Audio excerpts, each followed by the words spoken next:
राजस्थान में जब से लोकसभा का चुनाव हुआ है उसके बाद में राजस्थान के अंदर सातों सीटों पर चुनाव होने के बाद में बीजेपी क्रेडिट लेने में लगी हुई है और कांग्रेस अपनी राजनीति कर रही है।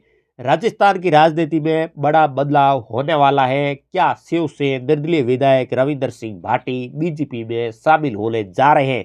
क्योंकि राजस्थान की सियासी गुलियारों में कुछ ऐसा ही सवाल गूंजते हुए सुनाई दे रहा है।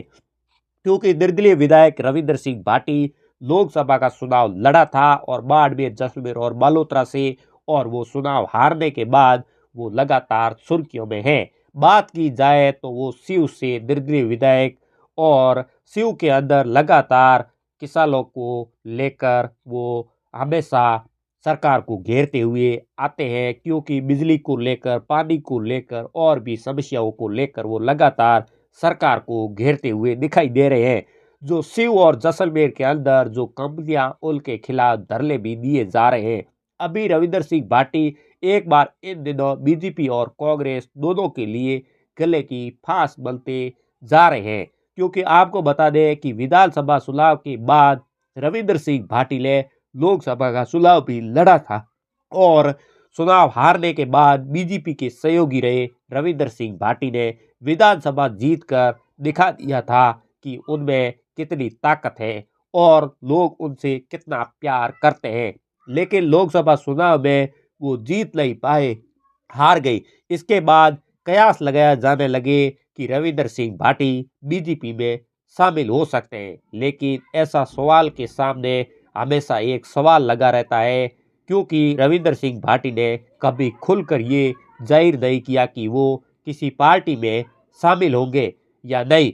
अक्सर वो इस प्रकार के सवालों से बचते नजर आते हैं और अगर जवाब देते भी तो वो बीच का रास्ता सुनते हैं और ना साफ तौर पर हाँ कहते और ना साफ तौर पर ना कहते। लेकिन जब अब मिलने संकेतों के मुताबिक कहा जा रहा है कि रविंद्र सिंह भाटी बीजेपी में शामिल हो सकते हैं।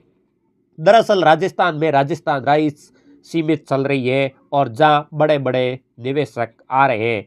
कहा जा रहा है कि राजस्थान की पुनरुद्धार होगा और इसमें प्रधानमंत्री नरेंद्र मोदी भी सीमित पहुंचे थे और वो उन्हें कई बड़ी बातें भी कही है। इस सीमित को लेकर भजनलाल शर्मा की काफ़ी उत्साहित नजर आए और इस सीमित के दौरान जब रविंद्र सिंह भाटी से सवाल पूछा गया और उनसे सवाल किया गया तो उन्होंने प्रधानमंत्री नरेंद्र मोदी की तारीफ की और साथ ही भजनलाल शर्मा को लेकर भी बड़ा बयान दिया है।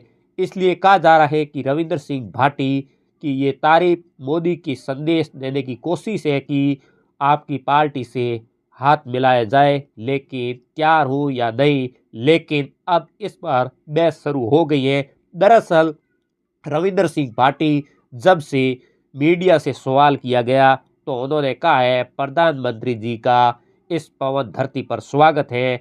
आज आयोजित हो रही कार्यक्रम को आने वाले दिनों के सुखद परिणाम सामने आएंगे। रविंद्र सिंह भाटी ने मुख्यमंत्री भजनलाल के लिए विजन पर कहा है कि आमतौर पर हर सरकार आखिरी में काम करती है, उन्होंने सबसे पहले शुरुआत की है, तो मुझे उम्मीद है कि ये आगे भी जारी रहेगा।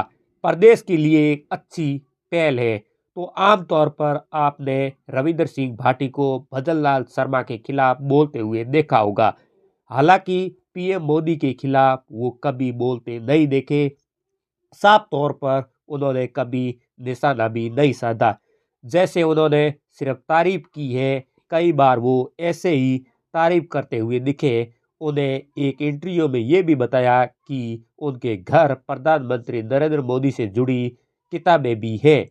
इस तरह से जवाब ये खबर फैली कि उन्होंने प्रधानमंत्री नरेंद्र मोदी का स्वागत और तारीफ की है और भजनलाल शर्मा की भी तारीफ की है, जिस पर वो अक्सर राजनीति कटाक्ष करते नजर आते हैं। उन्होंने कहा है कि आमतौर पर सरकार ये काम अंत में करती है, लेकिन इस सरकार ने ये काम शुरुआत में ही कर दिया है और मुझे उम्मीद है कि ये एक अच्छी पहल होगी।